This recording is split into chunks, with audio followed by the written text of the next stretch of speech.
Hello and welcome to Get Collected. I'm your host, Soul Brother Mike, and it's Tuesday, October 3rd, 2017, and you're listening to Season 4, Episode 22.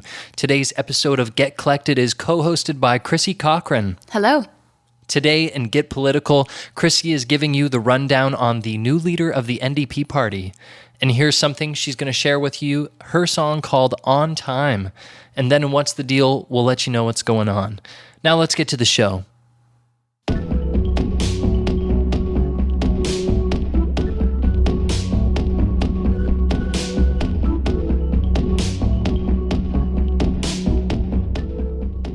Today on Get Political, we are talking about the results of the NDP leadership election.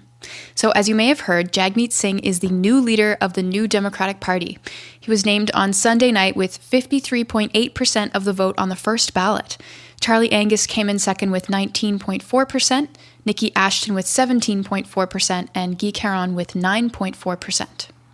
Jagmeet is the first person of color to lead a major federal party in Canada, which is something to celebrate.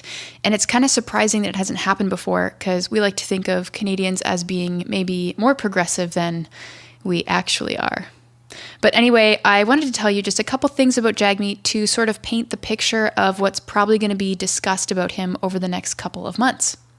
So the big thing right now is that Jagmeet does not have a seat in Parliament and has never had a seat in Parliament, though he's been a member of provincial Parliament in Ontario since 2011. Back in August, he suggested that he might forego seeking a seat until the general election in 2019. So what that means is instead of spending his time on the House floor, being involved in debates, voting on policy, participating in question period, etc., he'd be spending his time selling himself and his brand across Canada, shaking hands, updating his Facebook and Instagram, which is a lot like what Trudeau did. Trudeau had his moments in the House, but he wasn't considered a legendary performer there. But it was his performance outside the House, essentially marketing himself through social media, that endeared him to the Canadian public. One author at the CBC, Aaron Wary, wrote about this back in August, and he said, "Not seeking a seat could suggest that Parliament isn't that important, and that would be a troublesome message." Basically, Singh would be saying that his time is better spent elsewhere, outside the foundational institution of Canadian democracy. Now, there are many reasons why he might be reluctant to take a seat, aside from prioritizing the more glamorous parts of being a politician. There's the fact that the NDP is the country's third party. They're not the official opposition, so they don't have quite as much say in the House. It's possible that there might not be an NDP MP willing to step aside, or there might not be a safe seat for him to try winning, and he could lose a lot of public confidence if he were to lose a by-election when he's gearing up for the general in 2 years. So Aaron Wary at CBC concluded his analysis piece saying, "As much as the action of professional politics already takes place away from the floor of the House, we might worry about anything that further suggests Parliament's proceedings are secondary. Singh staying away for 2 years might not amount to a complete dismissal of the institution, but it might push the limit of acceptable avoidance. And if he seems to succeed without a seat, it could encourage further leaders to push the line even further. So, if Parliament matters, we might expect party leaders to treat it as a priority," he says. So there you go. He could essentially go from having never been a member of Parliament to becoming the Prime Minister without any experience in the House at all, which kind of makes you wonder, what is it about him that got him the vote without having anywhere near as much experience behind him as the other candidates had? And in my mind, there's three things. Firstly, he's a 38-year-old, fashionable, charismatic guy, and he really appeals to millennials much in the same way that Trudeau does. Trudeau was unchallenged in that regard, so now he's got some actual competition in that growing demographic that wants to be engaged in the political process, and he's exciting to them. He's a person of color, and people want to see that in politics, and sometimes they want to see that more than they actually want to see what the candidate's actual policy positions are. So I do have some worries that a little bit of tokenism might be at play, but I'm giving him the benefit of the doubt for now. I think he comes off a little bit centrist for the country's most left-leaning party, aside from the Green Party, but I'll wait to reserve judgment for now. Secondly, he does have a lot of rich donors, which certainly helped with his campaign. He had a strong fundraising lead early on, and he finished with over $600,000 in campaign donations, the majority of which came from the Greater Toronto area, with the average donation being $235. So there's no denying that the more money you've got to spend getting your face in front of people, the better chance you have of succeeding in this world where politics is a lot like branding, and you want people to pick the brand that makes them feel all warm and fuzzy. Third, there was the viral video of Singh at a campaign event being heckled by a racist woman who accused him of being sympathetic to Sharia law and being a part of the Muslim Brotherhood, despite the fact that he's not Muslim, he is Sikh. And so she looked really ignorant, and he handled the situation really gracefully, eventually just repeating the words love and courage over and over. And after about 4 minutes, the woman left on her own. Now, love and courage is his new campaign slogan, which feels really similar to Trudeau's sunny ways mantra. They're both really positive and kind of cheesy. Love and policy would be a lot nicer if it were me, but okay, I get it. I'm not a marketing manager.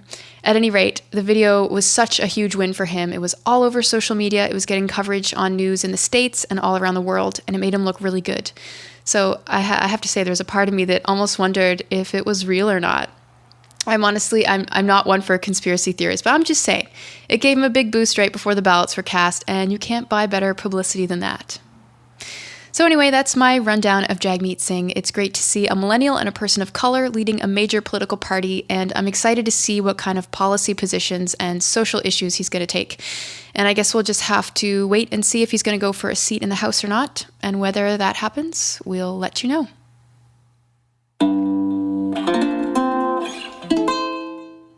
Today on Here's Something, I'm sharing with you a song called On Time. It was originally supposed to be on my album Little Sway, and I made a demo of it back when I was writing grants to fund the album. But it was such a folky song that it really didn't fit with the rest of the album, and it was never released. But I did get this nice demo made, and it was produced by Adam Rideout Arkell, who did the album, so it has his touch on it. And it's just a fun song to dig up and share with you, I think. So please take a listen to On Time, and I hope you enjoy.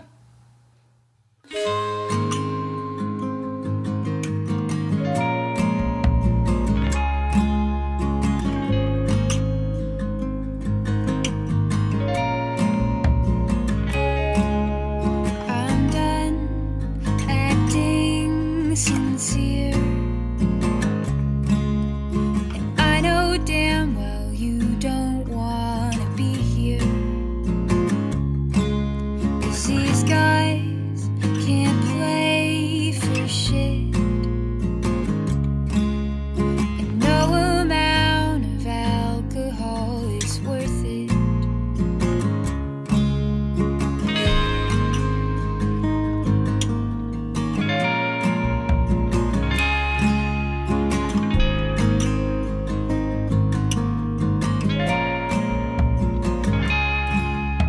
When is it my turn to drive, to starve across the country day and night? What have I asked you to lose? If it were me, you know what I would choose. And then I'd always be on time.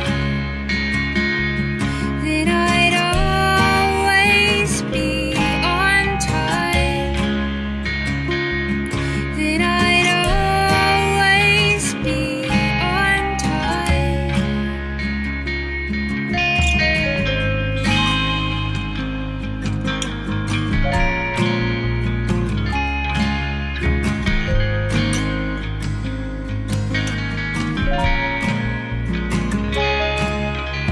I know my place in this town, and what I do to get the word around. But you tell your friends it's time to go. If I could only get myself alone. And then I'd always be on time. Then I'd always be on time. Then I'd always be on time.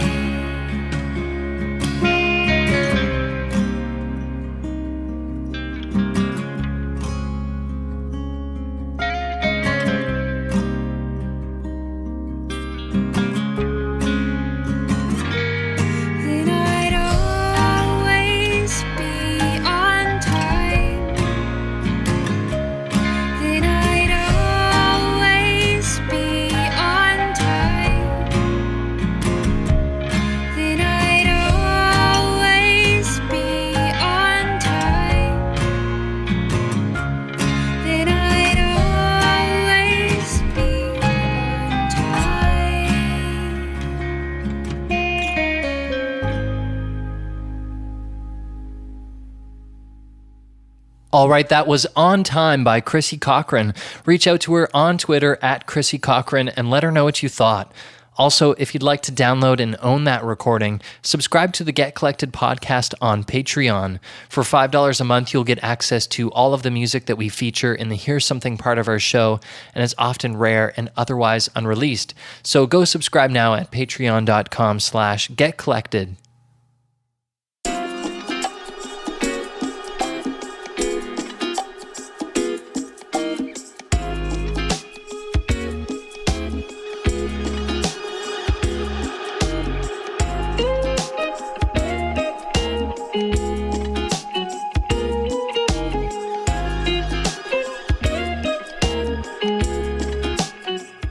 So what's the deal?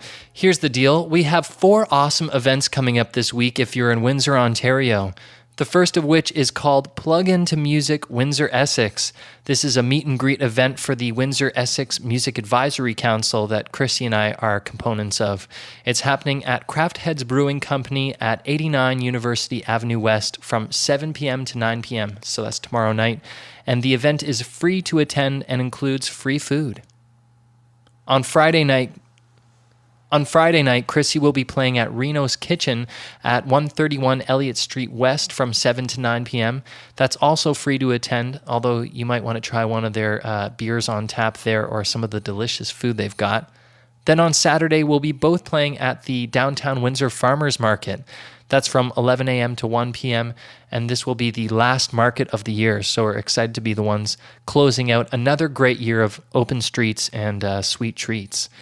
Then lastly, on Saturday night, Chrissy and I will be playing at Elix Lounge inside Caesars Windsor from 9 p.m. to 1 a.m. For all the details on all of those events, you can head to soulbrothermike.com/dates.